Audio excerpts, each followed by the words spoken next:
Hello friends, Bharat கேஸில் eKYC எப்படி complete பண்ணுற சொல்லி பார்க்கலாங்க. ஏன்னா இப்போ ஆகஸ்ட் 16க்குள்ளே நம்ம வந்து இகேஒய்சி கம்ப்ளீட் பண்ணணுன்ட்டு இருக்காங்க. அப்போ தான் அந்த மானிய விலையில் சிலிண்டர் கிடைக்கும் அப்படின்ட்டு இருக்காங்க. நம்மளுக்கு பேங்க் அக்கௌண்ட்டுக்கு நம்மளுக்கு கொடுப்பாங்களா அதுக்கு, ஓகேங்களா? இதுவும் சுலபமாக மொபைலே பண்ணிக்கலாங்க. நீங்கள் கேஸ் ஆஃபீஸுக்கு போகணும் அது மாதிரிலாம் எதுவும் கிடையாதுங்க. ஃபஸ்ட்டு உங்கள் ஃபோனில் கூகுள் ப்ளே ஸ்டோர் அப்ளிகேஷனை ஓப்பன் பண்ணிக்கங்க. அதில் ஃபஸ்ட்டு 2 அப்ளிகேஷன் நம்ம எடுக்கணும். நம்ம இந்த சேனலில் ஆல்ரெடி இந்தியன் கேஸில் எப்படி நம்ம வந்து புக் பண்ண சொல்லி வீடியோ போட்டிருக்கு. பாரத் கேஸ் பற்றி பார்க்கலாங்க. சர்ச் ஐக்கானில் பாரத் கேஸ்ன்னு சொல்லி சர்ச் பண்ணுங்கள். ஆப் இல்லைன்னு சொல்லி வருத்தப்படாதீங்க, அதுலேயே இருக்குது. ஹலோ பிபிசிஎல் அப்படின்னு சொல்லி இருக்குது, ஓகேங்களா? அதாவது ஹலோ பிபிசிஎல் அப்படின்னு சொல்லி இருக்கிறது அந்த பாரத் கேஸோட அஃபிஷியல் வெப்சைட். நீங்கள் அதையவே எடுத்துக்கணும், ஓகேங்களா? ஏன்னா இது வந்து நான் பாரத் பெட்ரோலியம் கார்பரேஷன் லிமிட்டெடுங்கிறத அப்படி வச்சுருக்காங்க. இப்போ இந்த ஆப்பை இன்ஸ்டால் பண்ணி ஓப்பன் பண்ணிக்கோணும், இது ஒன்று. அடுத்து ரெண்டாவது இன்னொரு அப்ளிகேஷன் எடுக்கணுங்க. அது வந்து நம்ம ஆதார் ஐடியாவை வந்து ஓப்பன் பண்ணுறதுக்கு. இதில் வந்து ரெண்டாவது அப்ளிகேஷன் ஆதார் ஃபேஸ் ஆர்டி அப்படிங்கிற அப்ளிகேஷனையும் நீங்கள் டவுன்லோட் பண்ணி இன்ஸ்டால் பண்ணிக்கோங்க. இது ரெண்டாவது அப்ளிகேஷன், ஓகேங்களா? இப்போது ஓப்பன் பண்ணிக்கங்க. அதாவது ஹலோ பிபிசிஎல் அப்படிங்கிற பாரத் கேஸ் அப்ளிகேஷனை ஓப்பன் பண்ணிக்கங்க.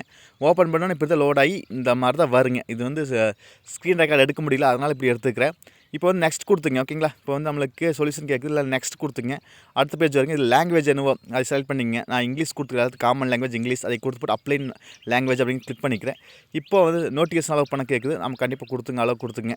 இதாங்க ஆப்போட இன்டர்ஃபேஸ், ஓகேங்களா? இதில் மேலே சைன் இன் அப்படின்னு சொல்லி ஆப்ஷன் இருக்குது.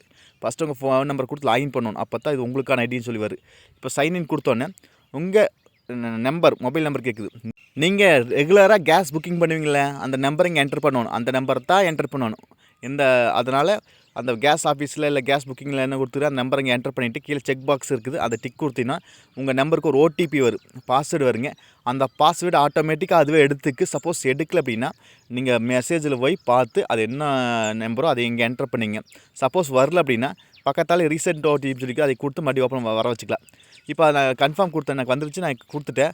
இப்போ வந்து பாஸ்வேர்டு போட சொல்லுது. அதாவது இந்த ஆப்புக்கான ஒரு பாஸ்வேர்டு போடுங்க. ஒரு 4 டிஜிட்டில் ஒரு பாஸ்வேர்டு போட சொல்லுது. நீங்கள் ஒரு 4 நம்பரில் நீங்கள் ஒரு பாஸ்வேர்டு போட்டுட்டு கீழே அதை கன்ஃபார்ம் பண்ணுறதுக்கு மறுபடியும் அதையே கொடுத்தோன்னே நம்மளுக்கு வந்து கண்ணி கொடுத்துங்க. இப்போ வந்து உங்களுக்கு ஃபிங்கர் பிரிண்ட் கேட்குது. நீங்கள் பாஸ்வேர்டு போடுறதா போட்டுக்கலாம். நான் டோன்ட் அளவு கொடுத்துக்கிறேன், வேண்டாம், இப்போதைக்கு வேண்டாம், ஏன்னா நான் தான் யூஸ் பண்ண போகிறேன். இப்போ வந்தாச்சுங்களா? இதில் பார்த்தா இகேஒய்சிங்கிற ஆப்ஷனே காட்டல. அப்போ என்ன ஒன்று, நம்ம மேலே சர்ச் ஐக்கான் இருக்குது, சர்ச் ஐக்கான் எடுத்துங்க. அதில் சர்ச் பண்ணுங்கள். இப்போ நம்மளுக்கு என்ன தேவை, இகேஒய்சி அப்படிங்கிறத தேவை.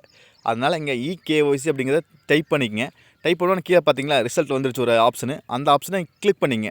இதில் பாருங்கள் கம்ப்ளீட் இகேஒய்சின்னு சொல்லி இருக்குது. அந்த ஆப்ஷனை நீங்கள் எடுத்துக்கலாம். ஆதார் அதை கிளிக் பண்ணோன்னே இதில் பாருங்கள் இங்கே செக் பாக்ஸ் இருக்குது. அந்த செக் பாக்ஸை கொடுத்து போட்டு ப்ரொசீட் அப்படிங்கிறத நீங்கள் கிளிக் பண்ணிக்கோணுங்க. அதாவது இதில் வந்து ஒரு டிக் ஐக்கான் மட்டும் கொடுத்தா போதுங்க. இப்போ வந்து சொல்லியிருக்கு, இதுலேயும் ஒரு செக் பாக்ஸ் இருக்குது. டேர்ம்ஸில் அக்செப்ட் பண்ணிவிட்டு கொடுத்துக்கணும். இதில் என்ன சொல்ல வராங்கன்னா, நீங்கள் கண்ணை சிம்டோன்னு கூலிங் கிளாஸ் போடக்கூடாது, அப்போ லைட்டு பின்னாடி வெளிச்சம் அடிக்கிறவங்க நிற்கக்கூடாது அப்படின்ட்டு இருக்கிறாங்க. அவ்வளோதாங்க. யார் பேரில் கேஸ் புக் இருக்குதோ அவங்க தான் அந்த செல்ஃபியில் நிற்கணும், ஓகேங்களா? இப்போ வந்து நம்ம இதை வந்து சென்டராக ஃபேஸ் வச்சுங்க, கண்ணை சிமிட்டுங்க, ஓகேங்களா? கண்ணை சிமிட்ட சொல்லுங்கள். நீங்கள் கண்ணை சிமிட்டிகிட்டே இருக்கணும், அப்போ தான் எடுக்கு. இப்போ பார்த்தீங்களா, நம்ம இமேஜ் வந்து கரெக்டாக எடுத்துருச்சு. இப்போ பார்த்தா நம்மளுக்கு இகேஒய்சி கம்ப்ளீட் ஆகிடுச்சு. அதாவது நீங்கள் வந்து இந்த ஃபோட்டோவில் ஃபோர்ஸ் கொடுக்கும்போது பின்னாடி எதுவும் லைட் அடிக்கூடாது, ஏன்னா கிளார் அடிக்கி ஃபேஸ் கரெக்டாக எடுக்க முடியாது. அதனால் அப்புறம் கூலிங் கிளாஸ் போடக்கூடாது, ஏன்னா கண்ணை வச்சு எடுக்க போகிறோம், அதான் கூலிங் கிளாஸ் போடக்கூடாது. அவ்வளோதாங்க. இப்போ பார்த்தீங்கன்னா நம்மளுக்கு இகேஒய்சி வந்து கம்ப்ளீட் ஆகிடுச்சு என்னன்னு சொல்லி. இப்போ வந்து நீங்கள் இந்த வேலை தான் வந்து பாரத் கேஸில் வந்து இகேஒய்சி கம்ப்ளீட் பண்ண முடியுங்க. இந்தியன் கேஸில் ஆல்ரெடி வீடியோ போட்டு செக் பண்ணி பாருங்கள். இது பாரத் கேஸ்க்கான வீடியோ. அதாவது டவுட்னா கண்டிப்பாக கமெண்ட் பாக்ஸில் கேளுங்க.